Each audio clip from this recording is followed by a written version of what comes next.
In the US-China trade war, what's behind the Chinese Communist Party, or CCP's strategy, with Liu He walking out on negotiations at the last minute? What's the real relationship between Chinese telecom giant Huawei and the CCP's quest for global 5G dominance? And how much is this all a much, much bigger issue than just trade? This is American Thought Leaders, and I'm Jan Jekielek. Today we sit down with General Robert Spalding, who is a brigadier general in the U.S. Air Force, chief China strategist for the chairman of the Joint Chiefs of Staff at the Pentagon, and a senior strategic planner for the White House at the National Security Council. Now he's a senior fellow at the Hudson Institute. Well, General Spalding, wonderful to have you on American Thought Leaders. Great to be here, thank you. So let's talk about the topic that's on everyone's mind right now, the U.S.-China trade war. I think you can bring some really a very interesting perspective on this, as you were, at one point, essentially the China guy for the entire U.S. military, as I understand it. So why are we in this trade war? What's going on? Well, I think trade war, people tend to focus on the first word of that, which is trade. And it's really not about trade. It's really about what kind of world do we want to live in. When you look at everything, the full scope of everything that China does, it mixes in its own brand of expansive influence into its economics. And so it's not only the goods that we receive here, it's the principles too. So, well, tell me a little bit more about that. What's at stake? Well, what's at stake is our freedoms, or the principles that our country was founded upon, the principles that our international order was founded upon, are slowly being eroded by this hyper-connectedness of globalization and the internet. And China really understood how powerful openness was in terms of both economic development and growth, but also spreading its illiberal norms outward.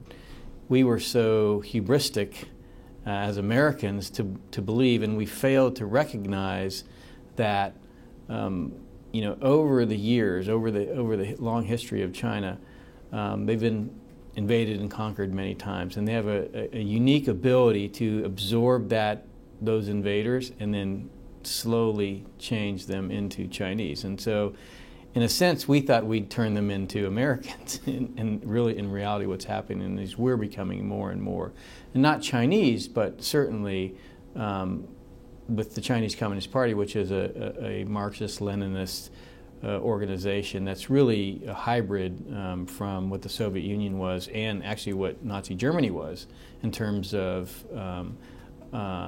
ideology and economics mixed in a way that is almost imperceptible with the way they distribute that. When you think of that in a globalized, internet-powered world, which, if you think of our founding fathers, we never had an internet. We didn't have globalization. They weren't things that they actually concerned themselves with, although they were worried about foreign influence. China has essentially operationalized those concepts for spreading or really suppressing any challenges to its rule in China. And the way it does that is by spreading oppression and suppression of freedoms, religion, speech, those things. This is absolutely fascinating. So what do you make of the Chinese negotiators stepping away at the last moment at presumably Xi Jinping's behest recently? So Liu He, educated in the West, understands global economics. To some extent, they've been able to hijack openness for their own means. And essentially, the Trump administration said, and with Lighthizer negotiating, said no more. That has to stop. And if you think about this strategically from the Chinese perspective, they really only have one option here, and that is to further reform and open up. And so Liu He, I believe, recognized that. China needs access to capital, needs access to technology, needs access to innovation. The only place he can get that is in the West. And therefore, he had negotiated essentially an agreement which would allow for some opening and reforms. Well, that got back to the leadership, and they most likely met about whether or not they wanted to go along that path. And much like June 4th, 1989, they decided that they were going to go another way. The challenge now is, how do you play that with an administration that is absolutely determined to get an agreement that actually can be enforced? In my opinion, the way you play that is to push the regime out that's your foe. And so I believe they're betting on they can put enough harm into the U.S. economy that the 2020 elections go to somebody else. Fascinating. So, we've been talking with some other folks that have been on the show, actually, how, on one hand, there's all this talk about Russia influencing the election in 2016, which it certainly did to some extent. But now we see China kind of in plain sight trying to influence the election by targeting specific regions where President Trump is vulnerable. Regions, industries. You look at the Foxconn factory in Wisconsin, you look at the natural gas agreement in West Virginia. Each one of these are means for putting hooks into local politics in those regions or states, and then by turning and saying, well, the president is making it very hard for us to continue these investments, many of which they never actually had any intention of ever following through with, then they can say, it's the president's fault that your economy is turning south. It's the president's fault that all these billions of dollars of promised investment aren't materializing. Never mind the fact that they usually never materialize, and you can go look at many examples where China has agreed to have investments of billions of dollars that actually never happen. So I've been reading about the newest threat, which is halting, rare earth export, which right. is rare earths are necessary for all sorts of key technologies we have. What do you make of this? Well, I think it would be a terrible mistake on the part of the Chinese, and this is the problem. The Communist Party can't help itself. It finds itself, it believes itself to be under attack. In reality, what's happening is, for the first time, the American government is defending the American people and defending American companies in the international space. Chinese can't have that. They feel that it's by their right that they should have access to America's economy, to America's innovation, and that how dare we defend that? How dare the American government defend that? And so it instead of seeing it like it is, which is our really our willingness or want to protect our own sovereignty, they see it as we're trying to essentially control the Chinese Communist Party or prevent China from growing anymore, which is absolutely incorrect. Nevertheless, their narrative to themselves is the United States is attacking us and therefore we must defend. Now, the way that I would defend if I were them is by opening up and reforming. But they can't do that because that means they lose some control. Therefore, they're going to squeeze harder.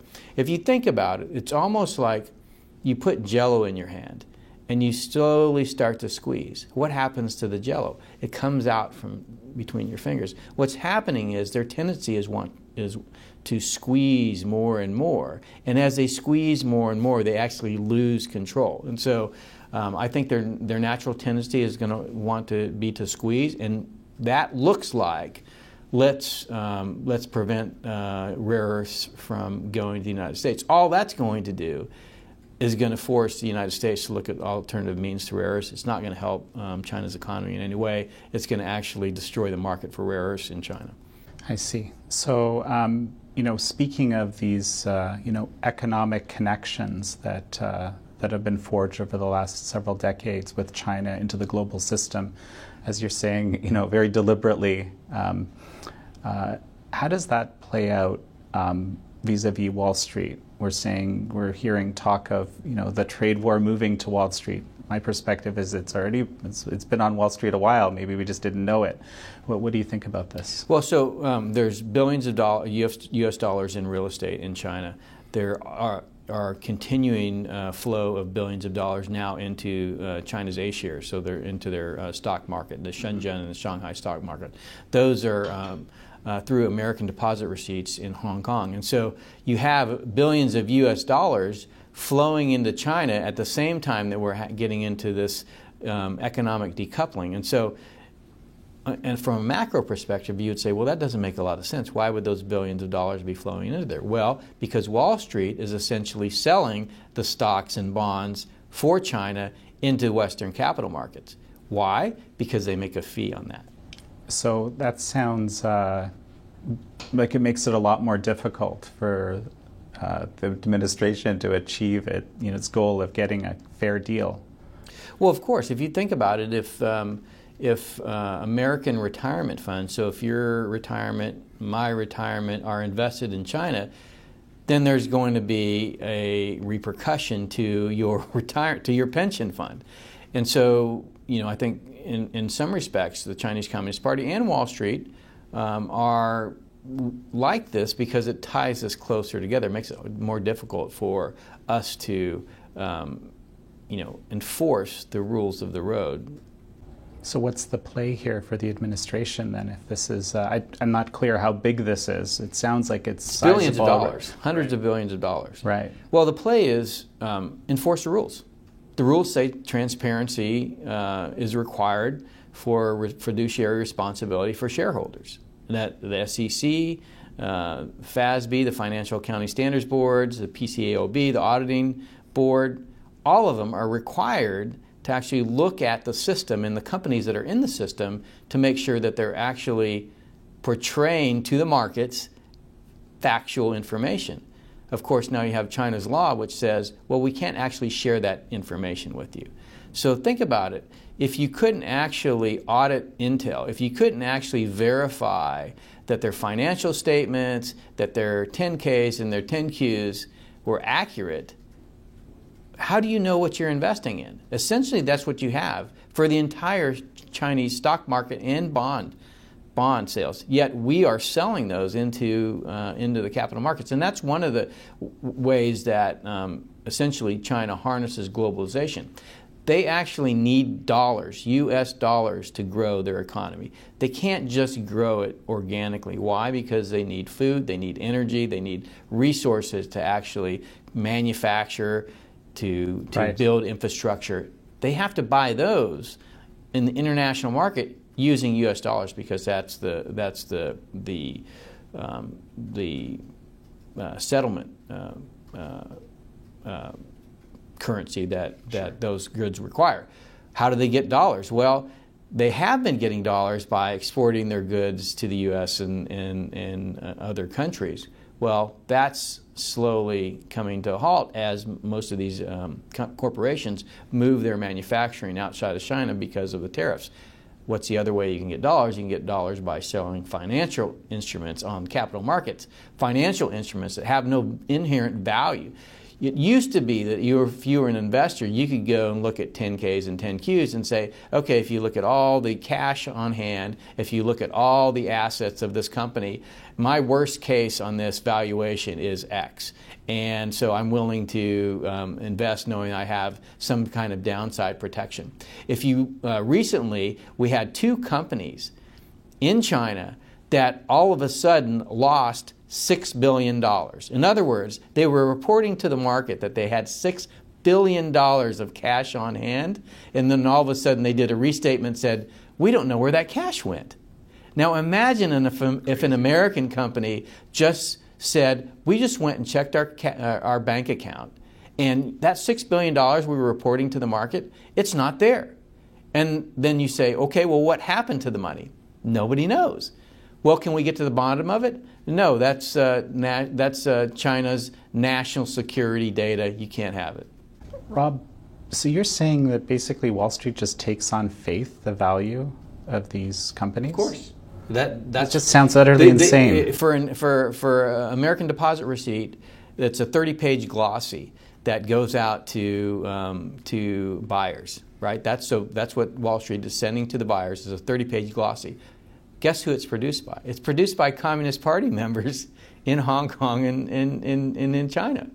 It just sounds unreal, doesn't it? Well, of course, but I mean, have you seen the China Hustle where they were doing the reverse mergers into basically companies that had no assets, Right.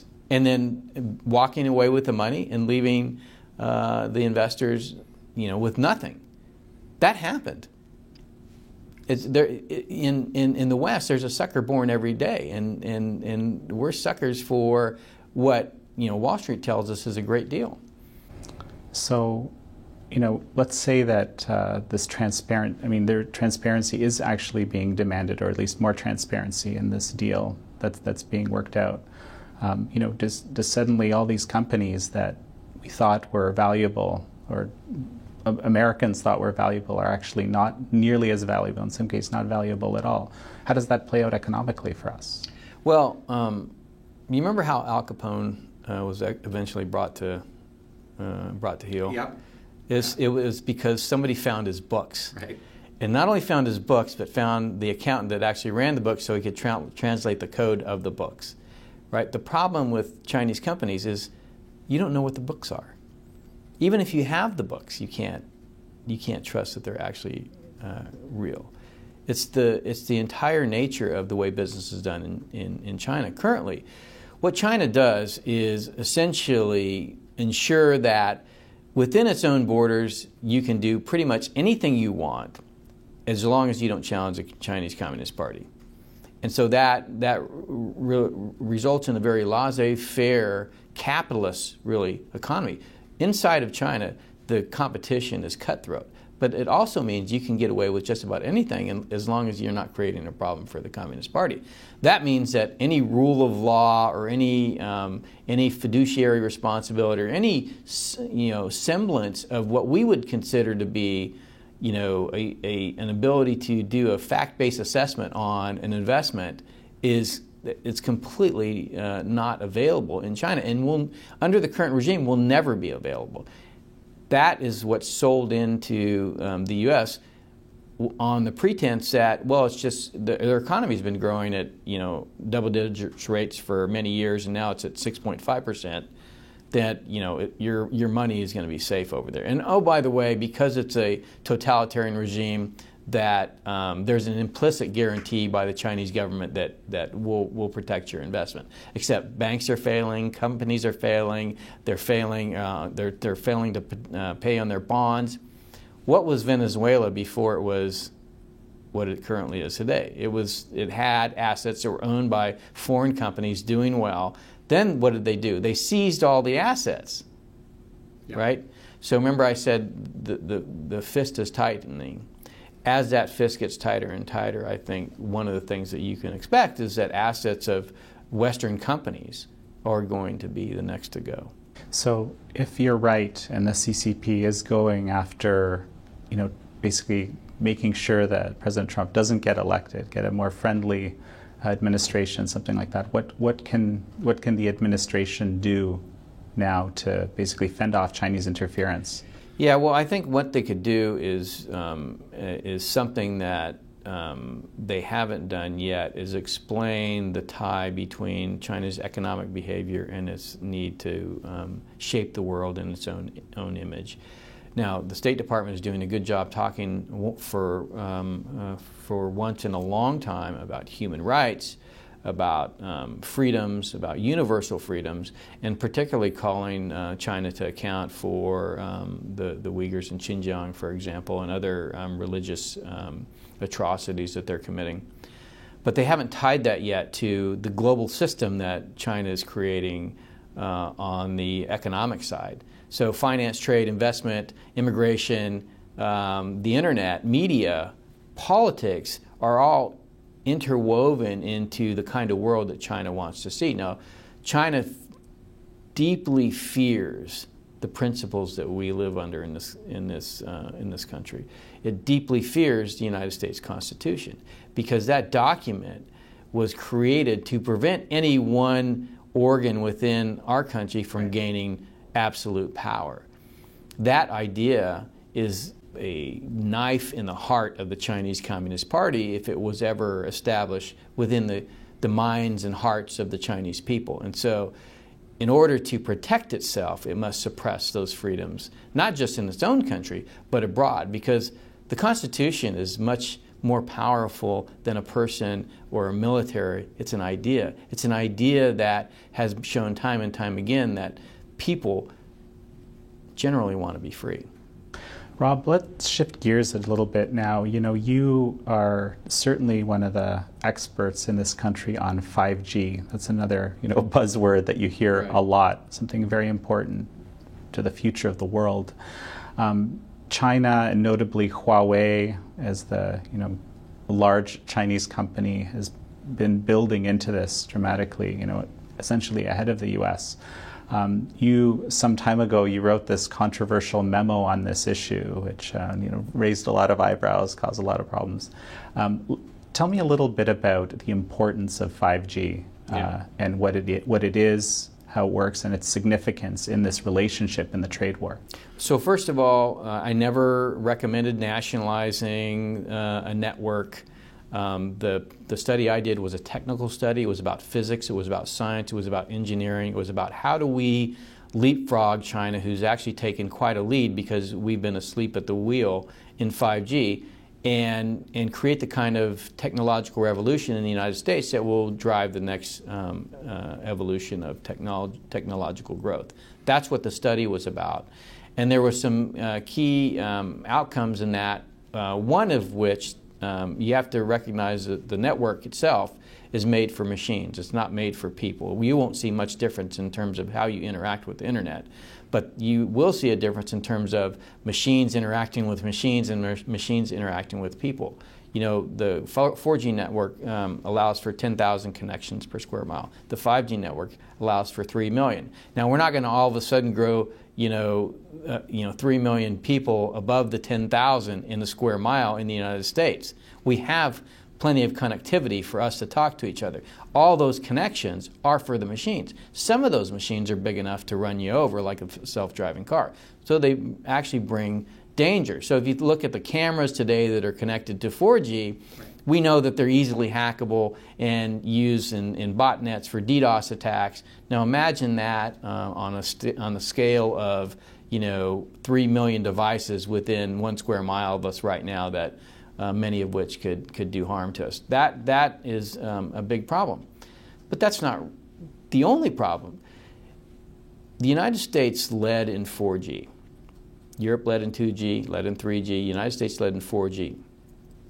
That meant the technology, the applications, the services, the business models that were built on top of 4G came from the United States.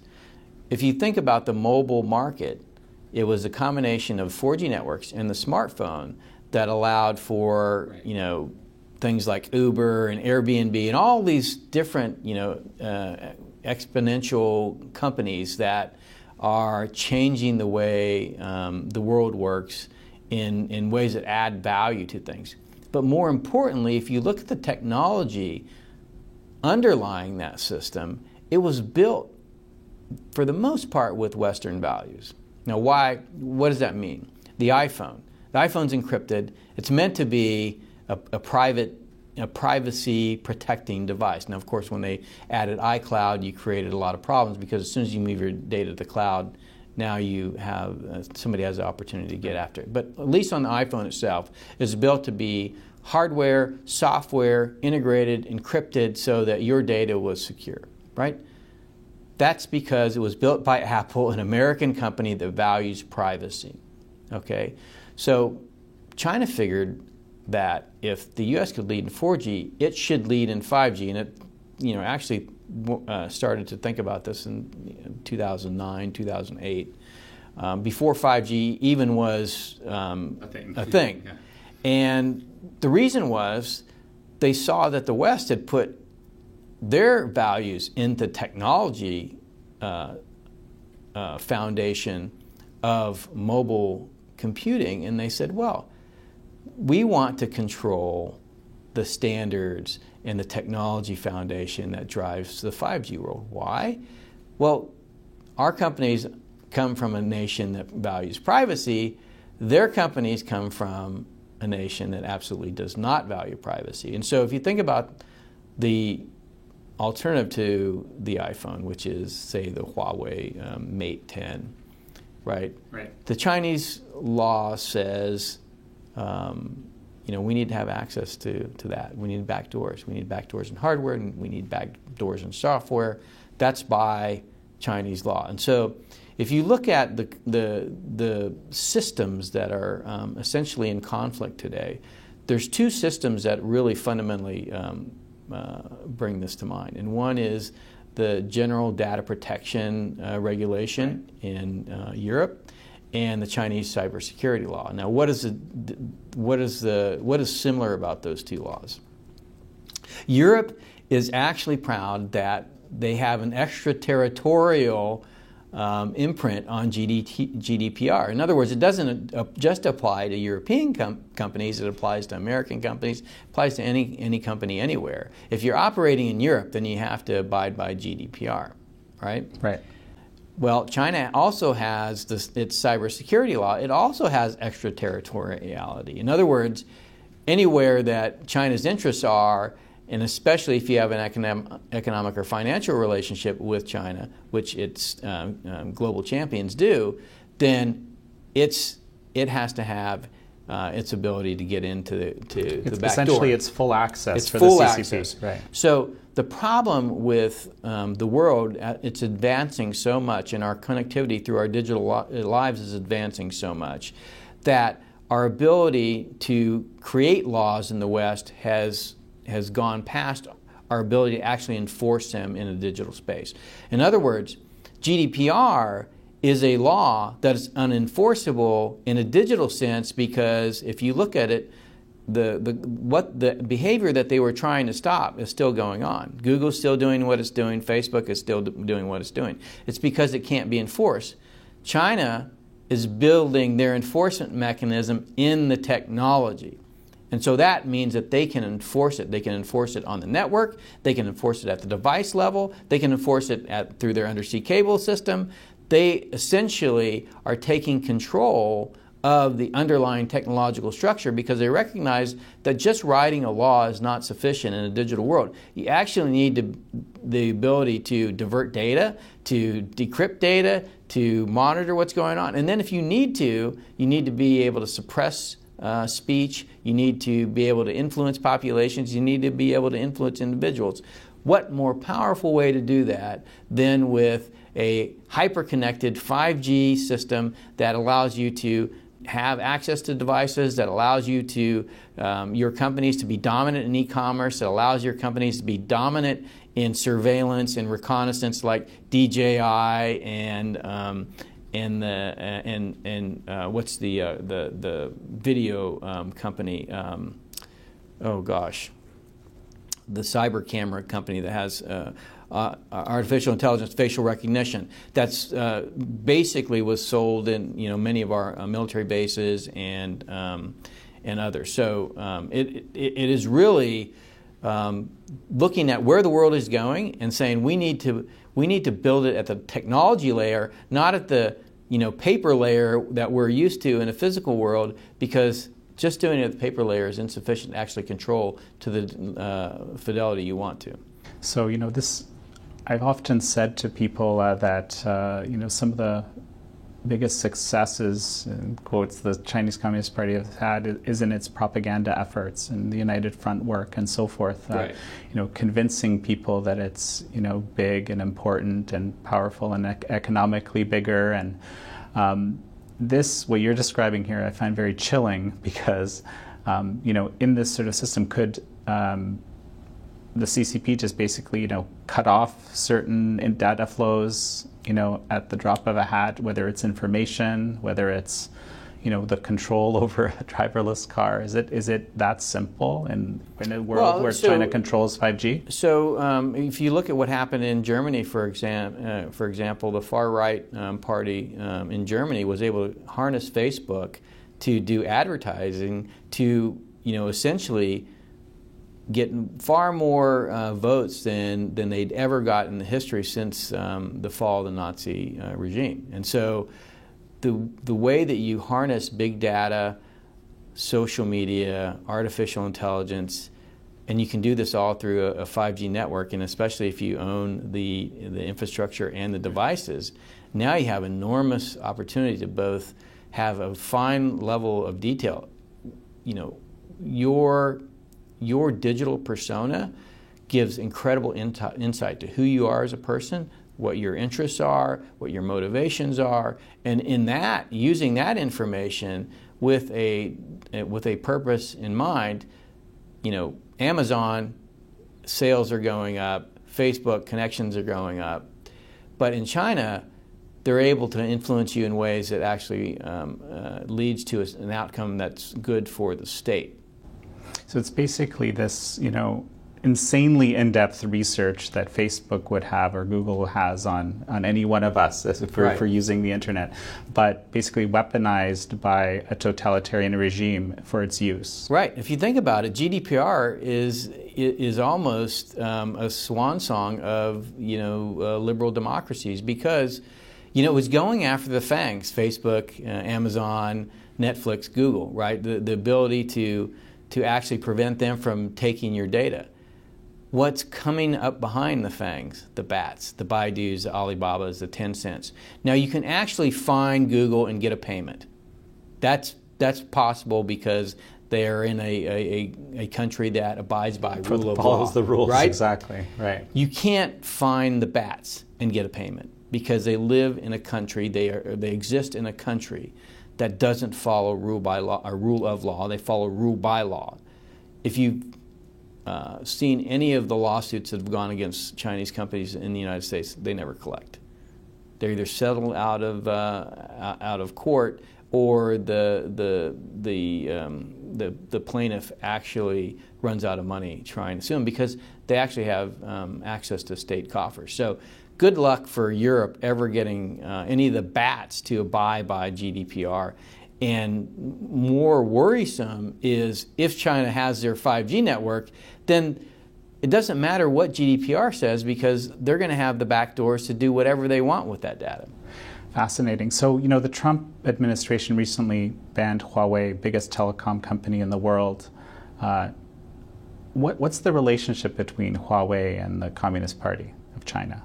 Well, it's the same relationship that any other company has that's from China, and that is the Chinese Communist Party has total control over the country, which means they have total control of the company. So you don't believe the leaders saying, hey, they can't tell me what to do? Yeah, Ren Zhengfei, I actually find it laughable when the head of Interpol can basically be sequestered without anybody knowing. Interpol has no idea. The entire international community is completely oblivious to what happened to the head of Interpol. Guess what? He got anti-corrupted. Do you think Ren Zhengfei can't be anti-corrupted, or anybody in China can't be essentially sequestered in a non-judicial way? Of course, that's their system. The sovereign in China is not the Chinese government. The People's Republic of China government is not the sovereign. The sovereign is the Chinese Communist Party.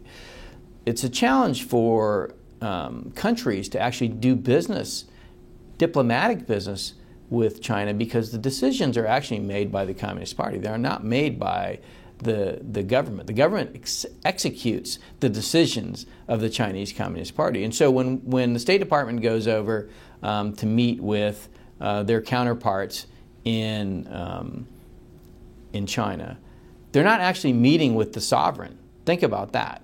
The sovereign here in the United States would be represented by the State Department. Right. But in China, that's not the case. It's actually represented by the Communist Party. And the Communist Party has its own constitution. And that constitution says the most important thing for the Communist Party is maintaining control of the Communist Party. So Huawei is ahead in 5G right now, substantially, arguably. And so what does America do? What does Europe do? What's your idea? Yeah, well, you have to go back to what I said about the network being for machines, and then realize that every decision we've made in technology to this point has been for resiliency, connectivity, and speed. Everything. And then afterwards, when people started hacking into things, we thought, oh, we need to add some security on top of that. Well, if you're at your foundational design decision, you say, I'm going to compromise security so they can have speed, resiliency, and connectivity. Now you've got a problem in that any security you apply thereafter is just a patch job and is going to ultimately fail. And so what my study said was, in addition to, hey, we need to, how can we jump ahead of China in 5G? We need to go back, reverse every one of those decisions. Since 5G is going to be such a proliferated technology, in other words, you're going to have connectivity just about everywhere if it's deployed correctly. We don't have to worry about all these design decisions we made in the past about resiliency, speed, and connectivity. That's already built into the network. Okay, let's go back, and then the underlying compute, network, power, interface, technology, all of those design decisions, let's go back and let's design them from the ground up to be secure. Now, fortunately, all of this work is done in American companies and universities and in research labs. All it takes is for somebody to come together and put them together in a way that essentially fundamentally redesigns the internet. The internet was designed to be very mappable, to be very open, to be easily deciphered. That is not good if you want to actually have to secure your data. In other words, we would never allow Chinese tanks to be rolling down 435 on an afternoon in DC. We just wouldn't allow it to happen. Right. So why do we allow the PLA to essentially roam our networks without license? Because we have no way to stop them, because we didn't design the network to prevent them from doing so. If you think about Alexander Hamilton when he was thinking about the country and, you know, we need an army, we need a navy, he understood. He didn't even think about space. He was thinking about air, sea, land. You know, we added space later. We completely created this digital environment. It's totally man-made, but we've never thought about how, in a societal sense, in a governance sense, how do we actually control that in a way that presents the same kind of values that the American people have come to grow and love over 240 years. You have to actually design that in the technology. You can't go and add an amendment to the Constitution and say, well, we want an internet that actually doesn't behave like the Wild West and allows all our adversaries to come in and influence us or take our intellectual property. You can't do that. You actually have to design it in the technology. And so that requires leadership by the government. Right now, we are essentially abdicating that leadership to the private sector. The private sector just wants to build the cheapest network so it can make profits on all the connectivity. And so our system currently doesn't incentivize a completely secure internet for the American people because we haven't yet essentially adapted or come to the realization that if we don't, then all these precious freedoms that we've grown to know and love and cherish will just be taken from us, not because somebody's going to come in and invade with an army, because they're slowly going to be eroded, because our ability to understand what's going on is really going to be masked from us, because your phone knows more about you than you could even imagine. Now, where does that data go? That data goes essentially to the highest bidder. Think about this. The Second Amendment. The Second Amendment provides American citizens with the right to resist the government if it ever becomes oppressive. Now, if you live in a world where you don't know that you're being oppressed, or you don't know who's oppressing you, what good is a gun? Fascinating, Rob. Tell me, the people say that the China or the Chinese Communist Party is very efficient, and in a way it is, because they can actually harness all these different resources. All the companies, the military, the universities, everything works hand in hand to support a company like Huawei to achieve this kind of global dominance and quick push. How can we do something like that in the U.S. where obviously we don't want to nationalize, as you mentioned? How is that done? Oh, this is a great question, and this is probably the key point. And the key point is what China figured out, what the totalitarian regime figured out, what Deng Xiaoping figured out, was that you have to align the private profit motive with your national interest. In other words, if you're doing well, the country's doing well. How do you do that? You structure the incentive system so you are hyper-enabled to do the things that make yourself wealthy, as long as you don't challenge the Communist Party. And so it's just about structuring the system around that. And so they've done that. The financial incentives, the market pull from China are the two of the biggest levers that they have in this. And because of our connectivity to that system, as I already discussed, in the financial area, in the trade area, in the investment area, in the immigration area, in the internet area, in the media area, they can also incentivize our own companies to be, to their private profit motive to be towards their national interests. Right. And so the answer really is, if you are so hyper-connected to a country that doesn't understand rule of law, doesn't understand private property, doesn't understand individual liberty, and doesn't understand sovereignty of the American people and the American nation, then you have to decouple. That's the only way that you can actually protect yourself. If you embrace China, you will lose. So what possibility then is there in having a trade agreement? What is this trade agreement going to look like? Well, before China we're not going to have a trade agreement now. It's not coming.